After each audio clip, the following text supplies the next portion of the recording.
ท้องฟ้าโปร่งโล่งโจ้งพี่น้องเอ้ยโปร่งโล่งโจ้งขี้มูกันกินอู่มาใส่ดังพระเจ้าจะห้อยอยู่แลนปลาลูกอีกแล้วแลนปลาลูกปลาเต้าอีกแล้วบางนั้นนะลูก4-5 ตัวนะเลี้ยงให้มันกุ้มในเด้อนางขันยานเป็นน้ำกระปุ้น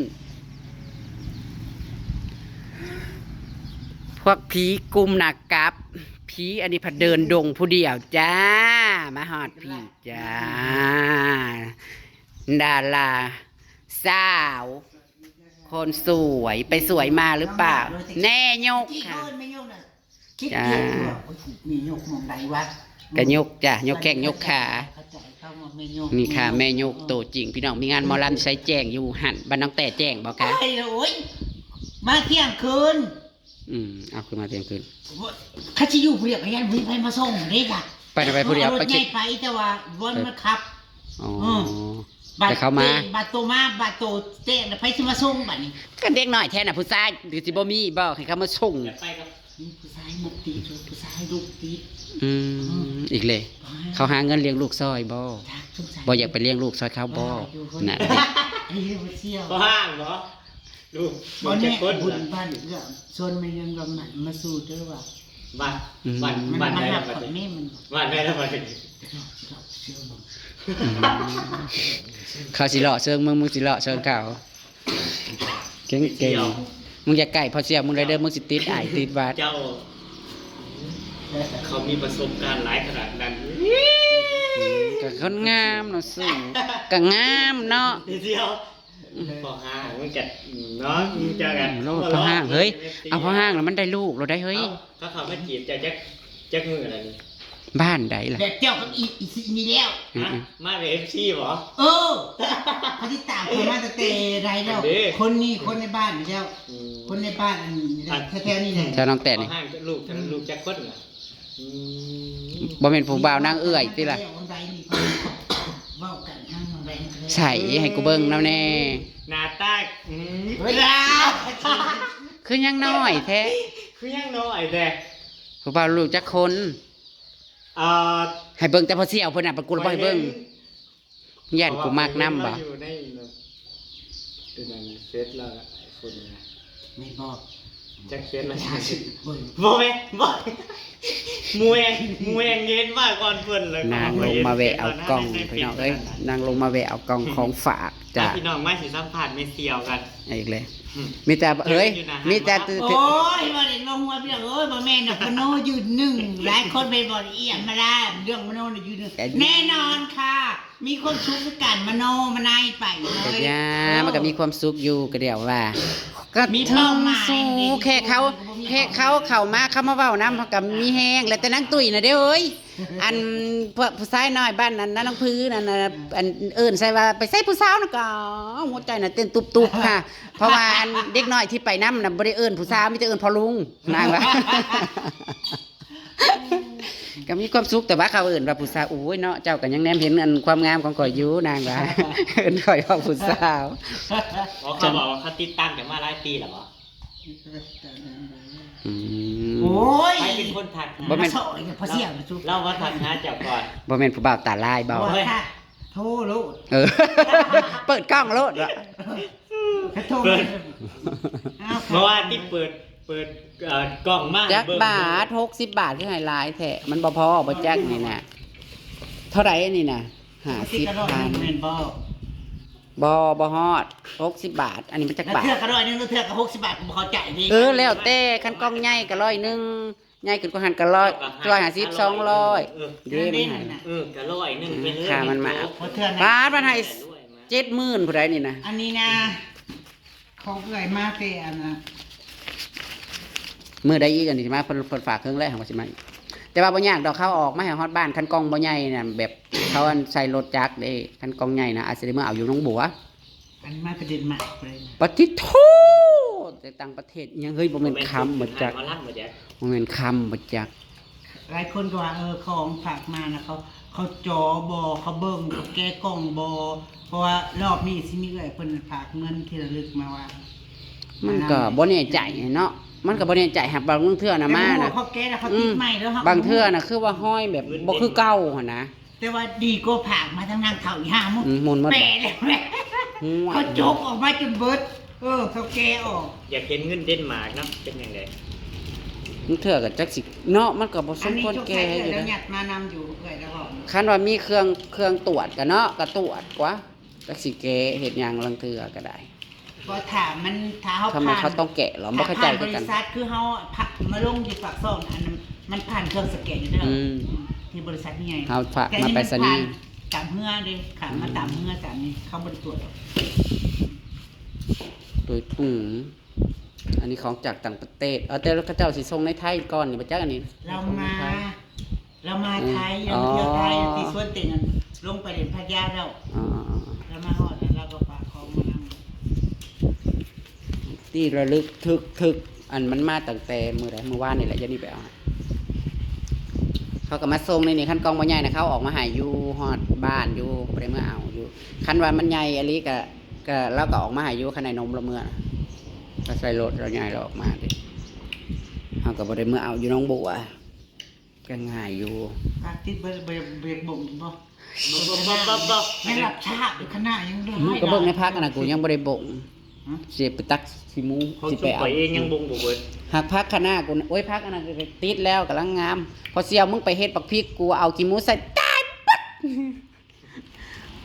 มันเค็มบ่เอาใส่เลยอายมันขึ้นใส่ใบมันแล้วมันกันเหี่ยวยุบลงมาโลดกูก็มาบ่งตัวมันเลือนเอาไปคลุกใส่แล้วก็เอาบักอันนั้นกระท้อนออก มันเป็นแก๊ส มันเป็นแก๊สมันฮ้อนขี้หมูแบบใส่ในทางไว้ตั้งแต่ยามหน้าเด้จังว่ากินมันทุยๆเนี่ยกินไม่มีได้กินในสวนพักเนี่ยบ่ได้แม่นอยู่ในคอ ไปเมืองไปเทเพิ่นเต็มถักหาเพิ่นว่าสิลงพุ โอ้ จนว่าค่ำ น่าจะ เอา ใช่ ไปนั่งกินตังผู้เดียว กับ แซ่บ อย่าบอกผู้เดียวเหรอใช่เหรอใช่เหรอ ๆบ่แล้วพุ่นแล้วอยู่บ้านแล้วเพิ่นลงอยู่บ้านเนาะตะกี้เพิ่นเรียก เฮ็ดให้จะกินแซ่บกิน ได้ ผู้เดียว กินแซ่บตำผู้เดียวแซ่บอยู่กินผู้เดียวนะดูว่าสิ้น กัดคอกับเขาแล้วก็นั่ง แล้วก็ บีบแล้วนั่งบีบ แซ่บ ปัจจัยอยู่ซะ ไว้อีงาม งามเนาะส่วนนี้ สิล่อเข้าไป รออีกเลย จับคือบ่รอ ต้องไปย่ามค่ำแล้วไปเที่ยว จับคือบ่รอแล้วมาบุญ ที่ บ้าน เขาบ้านพา รอ จับกะโลแล้วมาบุญบ้านเบาบุญอันนี้ รอกันไม่ถึงส ให้ เต็ก ดี เนี่ย มันหลายคน ปลาไหลลีเลย ห้างนั่นเพราะว่าที่สิอุ้มลูกมารับ ลูกน่ะใหญ่สำใดแล้วอุ้ยเฮ้ยขอเงินค่าแพมเพิร์สแน่ ลูก โอ้ยนมลูกเบิดเฮ้ย ลูกเราจักปีไหมเชียว เตะอ่านเขาเรียกว่าของเขา เสี นะ ย ซู ไพ่ เอา เสียไพ่ ว้าวแล้วครับย่อมือขึ้นมาให้ปัดหน้าปัดตาพาช้ำนี่ อีหยังจำนี่นะ อีหยังสำนันนะ อืมปัดหน้าปัดตาปัดซ้ำนี่จักว่าอีหยังงวง ติดตามติดเก่า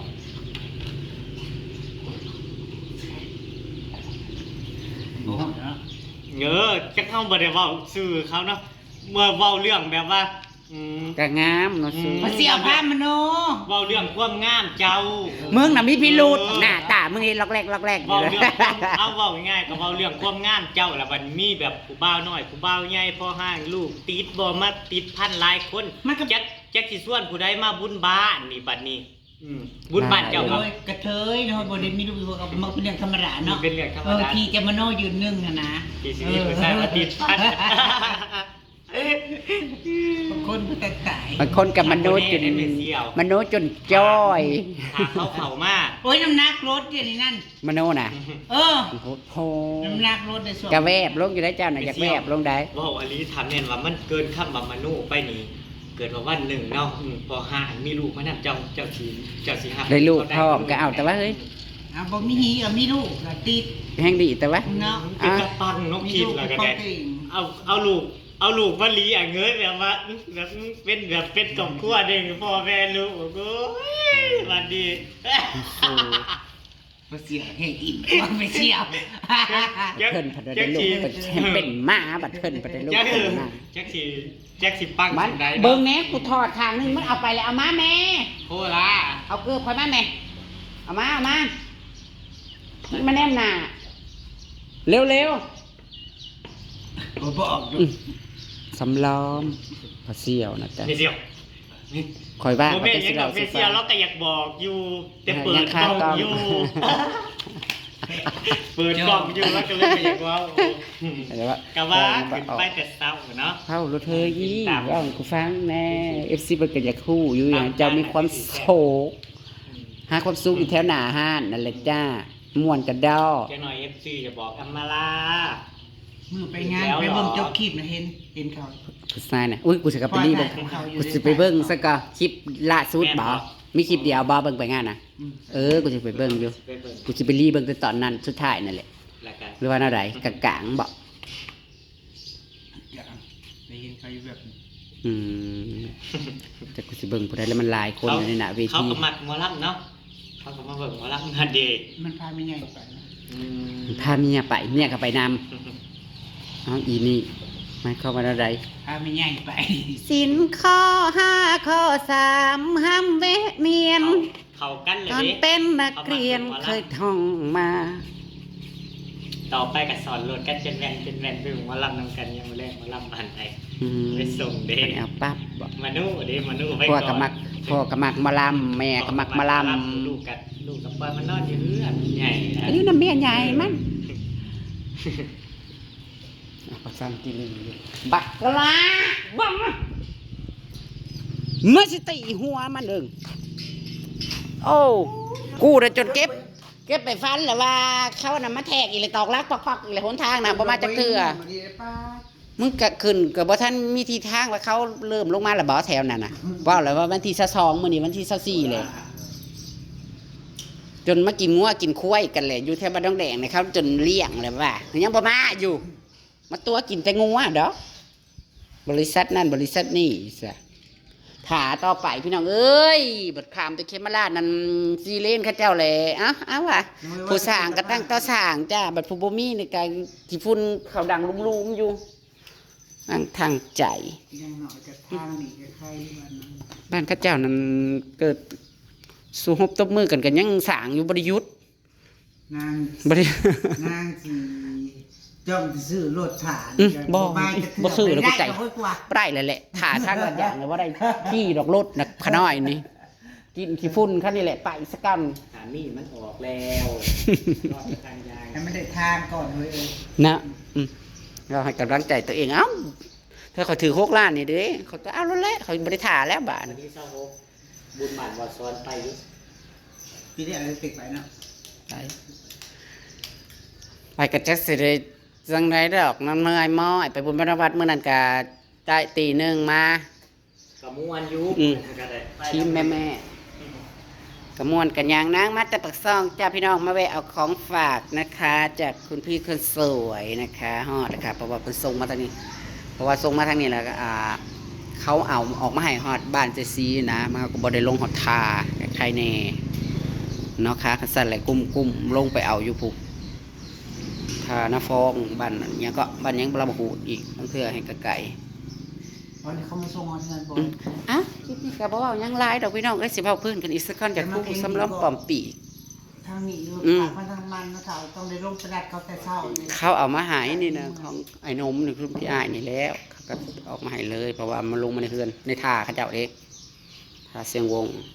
ก็เอามาให้เลยนะคะ ไปแล้วพี่น้องสวัสดีค่ะ